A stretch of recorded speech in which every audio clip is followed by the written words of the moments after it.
thank you so much.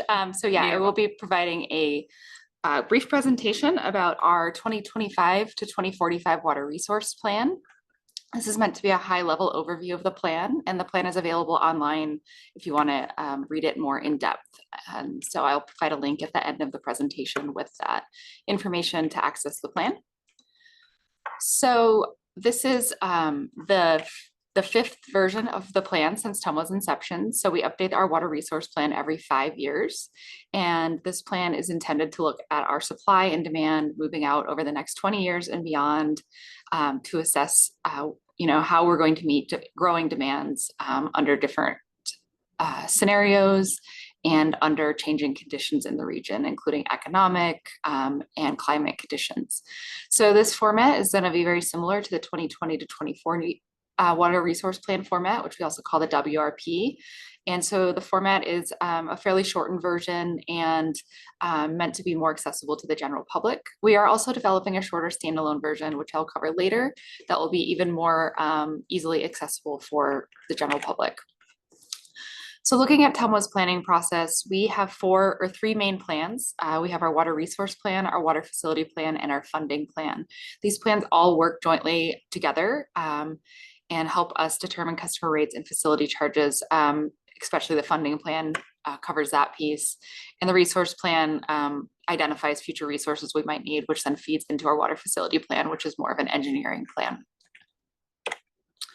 So looking at our plan development timeline, we've really worked on the last about year on this plan, and we've included our board and the public throughout the planning process. And so we presented the plan to the board, TMWA's board of elected officials in April of 2025, and it has been available for public comment since that time. Quickly looking at the plan outline, it's comprised of 7 chapters, including our plan introduction, current water resources, current and future planning conditions, conservation strategies, future water resources, protecting the watershed and environment, and recommended actions. So for the rest of the presentation, I'm going to go through brief overviews of each of these chapters to provide some of the key highlights from the chapters. But again, if you're interested in more detail, please refer to the full version of the draft plan. So our plan introduction provides a scope, provides the scope of the plan, provides some history on TMWA and kind of our service area. So it provides a lot of the background information that helps set up the rest of the plan. It also starts with an overview of some of the key topics addressed throughout the plan, such as 10 years of the Truckee River Operating Agreement implementation. This is the agreement that was put into place on the river that governs river operations, and it was put into place in December of 2015. And so this really, we are nearly reaching a decade of operating our water resources under TROA. And so this touches on how we've done that and how it's been beneficial for the region. It also talks about new service territory and regional growth, droughts and climate planning, groundwater management, future water resources, and technological advances, and source water protection. We also created a new regional challenges section at the end of this chapter that kind of outlines the key topics that are impacting water resources, such as population growth, climate variability, and new regulations. And the intent is really to set up the rest of the plan to provide some context for what we're concerned about now and looking forward into the next 5 years in terms of different external factors that can implement how we manage water resources.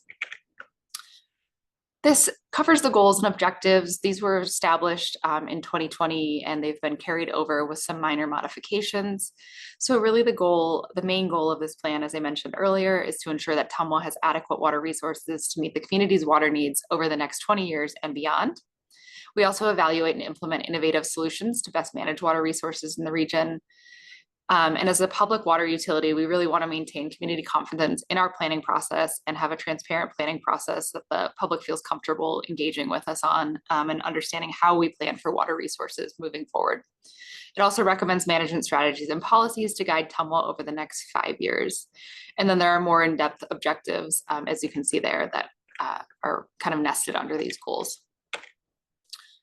So someone conducts a semi-annual customer survey, and in that survey, we ask about customer satisfaction, but we also ask questions about the future of TMWA's water supply. In the fall 2024 survey, the following topics were most reported on by respondents that they were caring about, such as maintaining the high quality of drinking water, keeping water affordable, having sufficient water supply during droughts, and meeting the needs of a growing population. So the plan touches on most of those topics. Keeping water affordable kind of falls under some of the more of the financial planning topics, but the other three topics are covered fairly in depth in this plan. So chapter 2 covers our current water resources. So we have a wide portfolio of resources, including groundwater and surface water resources. And so this covers, what water resources what water rights we currently own, what water resources we use, and how we use them. It provides a brief overview of the Truckee River Operating Agreement, or TROA. It also talks how we conjunctive use of the management of those resources. So conjunctively using them for TMWA means basically using those groundwater and surface water resources in coordination with one another to optimize kind of the best time to use them. So in the winter months, we try to rest our groundwater wells and do aquifer storage and recovery. So trying to maintain our groundwater levels, and then we use surface water during that time. As demand increases, then we'll kind of use all of those resources together to meet peak demand season during the hot summer months. The groundwater section covers our production wells, our aquifer storage and recovery program, which I just touched on, but that's where we take treated surface water and put it into groundwater aquifers throughout the region to try to maintain and improve groundwater levels. It also touches a bit on groundwater quality and some of the groundwater quality concerns across the region. It also touches on advanced purified water. So advanced purified water is a new technology for our region, but it is used throughout the country and the world, and that takes reclaimed water and treats it to a very high standard, to advanced purified water. And then we're going to be using it for indirect potable reuse, kind of in ways down the road, and that will be eventually used for drinking water purposes. And so this covers that in a bit of detail.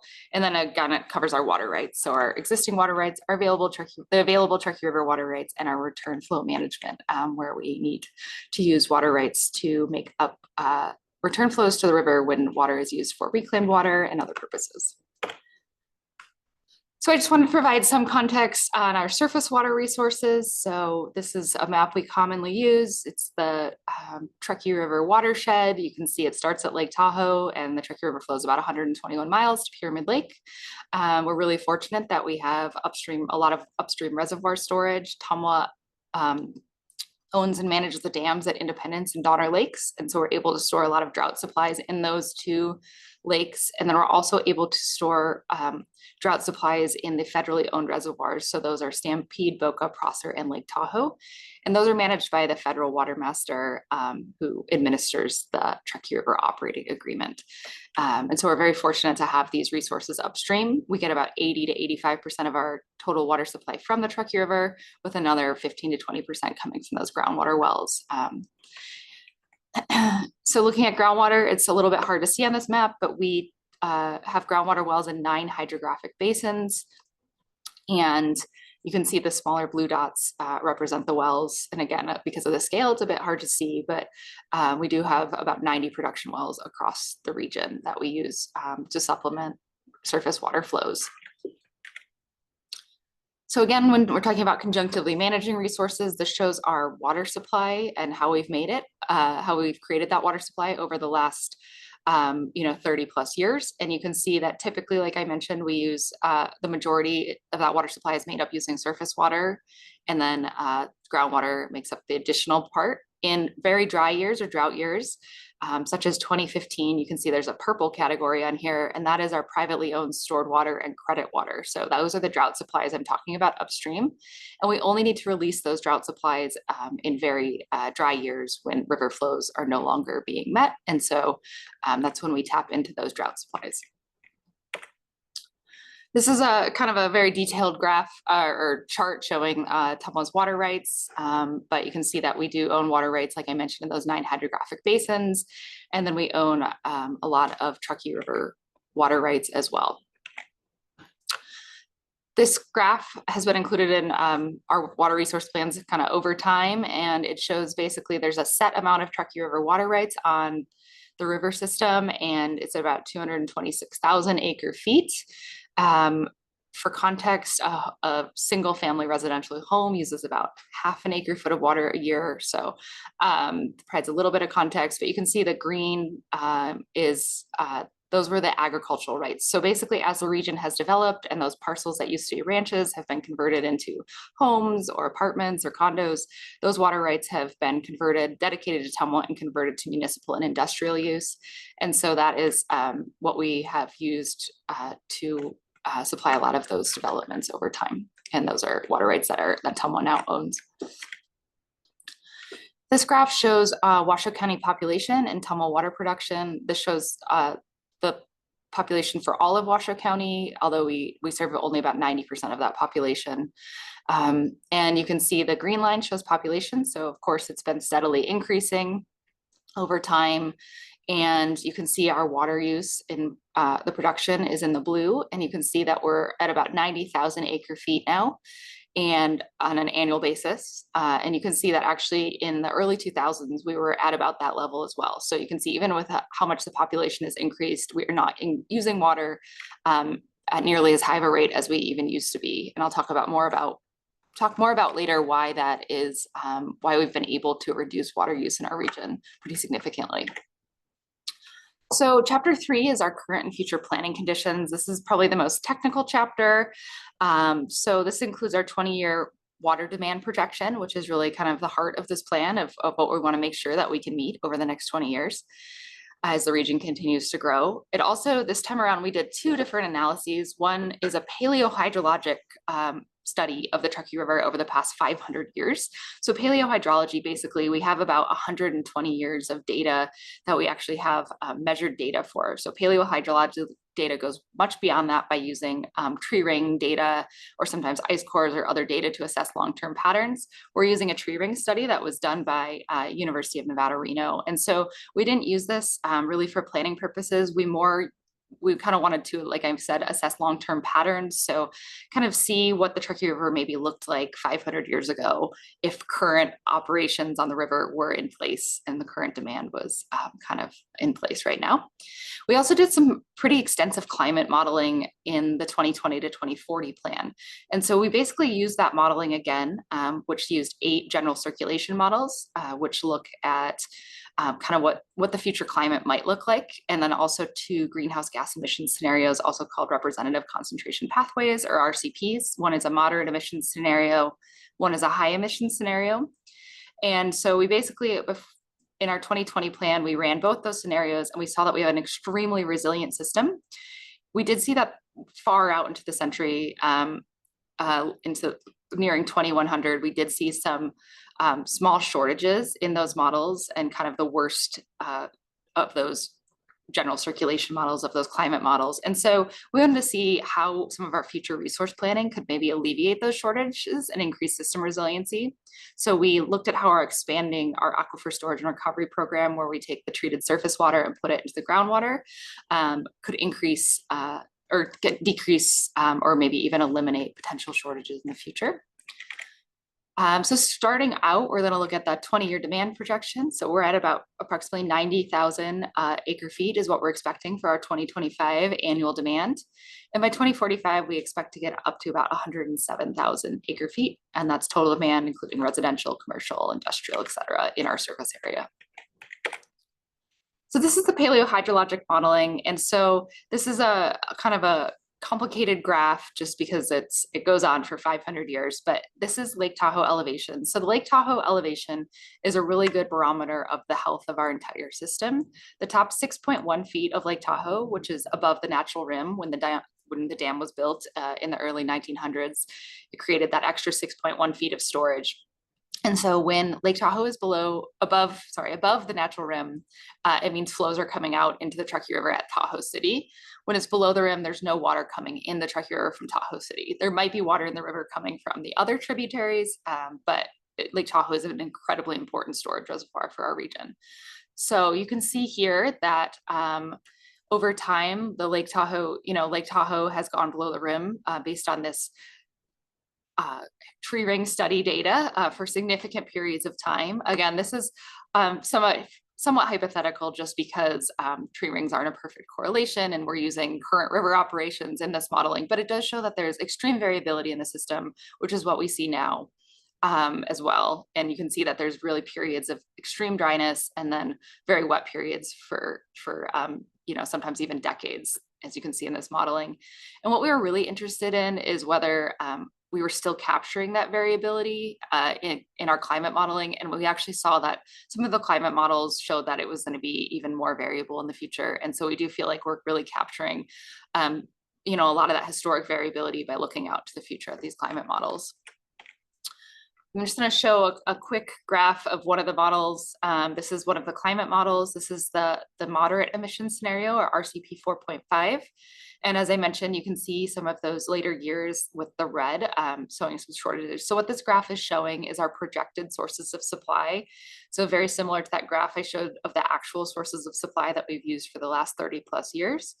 The dark blue is Truckee River water, the kind of medium shade of blue is groundwater, and then the light blue is the reservoir storage, or what I was referring to as kind of drought supplies. And then the red would indicate a shortage. And so you can see in the later years, there are some minor shortages. And so we were interested, like I said, if we expanded our aquifer storage and recovery program and we were able to bank more groundwater, could we use that in those later years potentially to decrease those or eliminate those shortages? And we were able to. So with an expanded ASR program, we were able to eliminate all the shortages we saw. So it provides us kind of a roadmap of and a little bit more reasoning for why we want to really expand that ASR program and look at other future resources, of course, such as advanced purified water and others that I'll touch on in Chapter 5.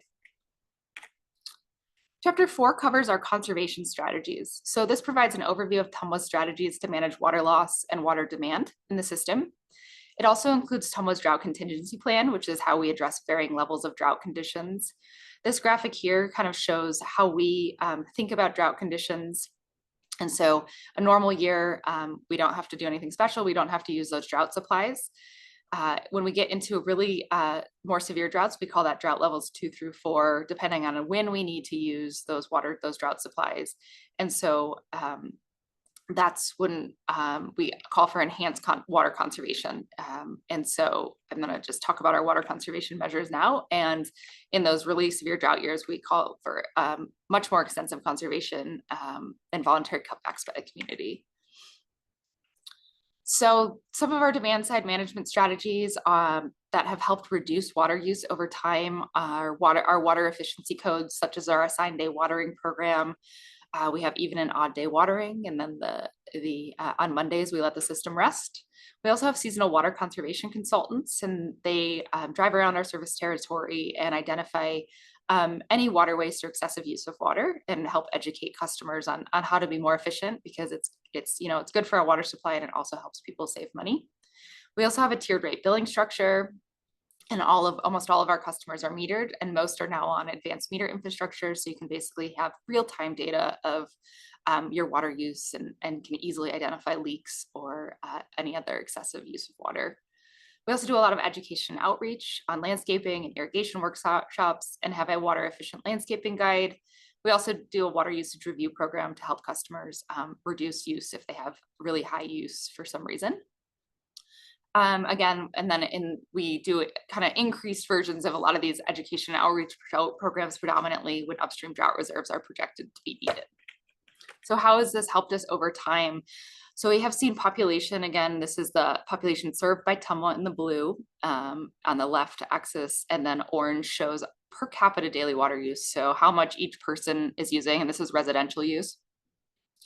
And you can see over time, we have decreased our water use on a per person basis at about 30%, even though population has pretty steadily increased. This is due to those demand side management practices, and also due to kind of shifting practices in terms of we're seeing a lot more multifamily residential coming in, which uses much less irrigation water, smaller lot sizes, and other kind of just natural market drivers that have helped decrease this water use as well, in addition to our demand side management program. Chapter 5 covers future water resources. So like I said, we are in really good shape here because of decades and decades of really strong planning. So we're fortunate that we have these upstream reservoirs, these drought supplies, and when we have the Truckee River Operating Agreement, which allows us to store more drought supplies than ever upstream. But we also want to make sure that we have a really resilient system, and have other options available. And so this chapter provides a high-level overview of potential future water resource projects. It provides benefit and challenge tables for each potential resource, but it does not provide dollar amounts for these resources. This is not intended to be a capital improvement plan. This is intended basically for us to use this as a guideline for maybe projects we want to develop in the next 5, 10, 15, 20 years. And so you can see that some of those resources include things like additional groundwater capacity projects, creek water resources, which we already do utilize, but we're looking at expanding that at Marlette Lake Water System, leasing agreements potentially, reclaimed water, again, that advanced purified water that we mentioned, water banking projects, and then other conceptual resources. Chapter 6 is our Protecting the Watershed and Environment chapter. So this describes TMWA's partnerships to protect and improve the region's sources of supply. Obviously, we're extremely reliant on the Truckee River and the whole watershed. And so it's been a key component of TMWA's source water protection program, which means that we're trying to protect those sources of raw water to help fund projects throughout the watershed that help improve water quality and protect that water quality moving into the future. So we've had the Truckee River Fund in place for over 20 years now. And so that helps fund watershed projects, education projects, restoration work. So that's managed by the Community Foundation of Northern Nevada. But we provide the funding for that. And then TMWA's board is the final approver of those projects. We also have in 2022, we signed a formal memorandum of understanding with the Middle Truckee River Watershed Forest Partnership with the intent of treating about 60,000 acres in the Middle Truckee River watershed, which is the area around all of those water supply reservoirs outside of the Tahoe Basin. So it's an incredibly important geographic landscape for TMWA and for our community as a whole. So we're helping increase the pace and scale of that work with our partners in that landscape.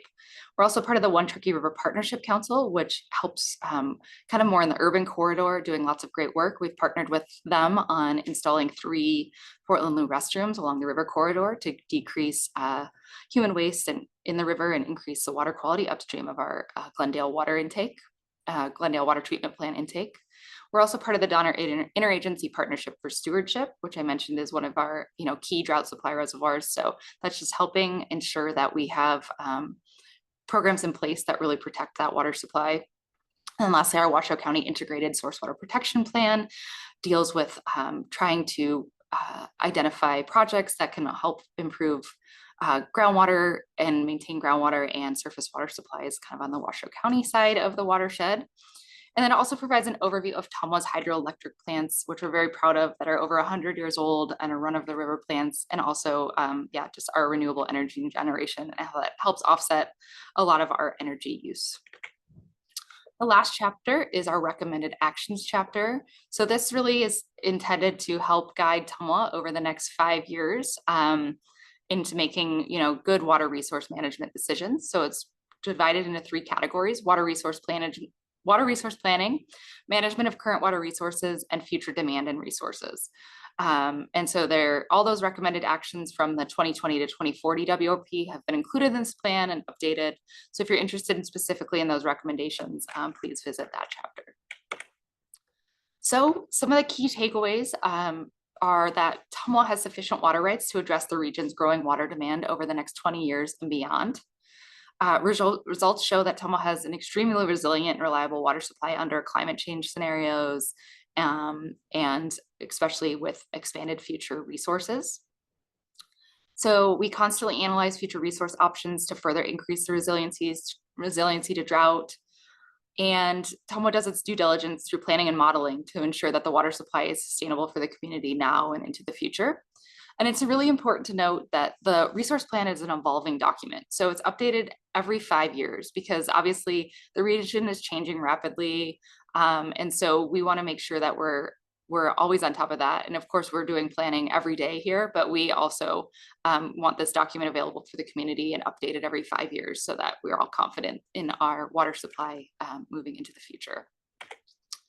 We're also developing an at a glance version. So this will be developed after the public comment period ends at the end of June, and it'll incorporate key feedback from the TMWA board and public. This is just kind of an image that shows a general sense of what the formatting will look like. So you can see that it's going to be a much shorter version that's going to really provide kind of some of the key highlights from each chapter. So hopefully the public can just pick this up and get a really good understanding of how TMWA does water resource planning and what's important for the community to know about their water resources. And that will be developed again kind of in the fall timeframe.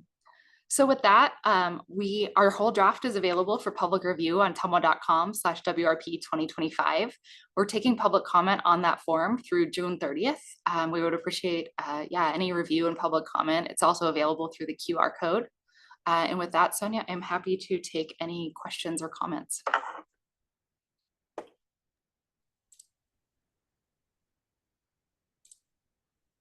Thank you, Kara. Do we have any questions from the public? If you do, you could drop it in chat or raise your hand. Okay, seeing none. Thank you again, Kara, for a great presentation and everyone joining. Hope you have a great evening, and perhaps we'll see you at one of the open houses. All right, thank you and have a good evening. Bye-bye.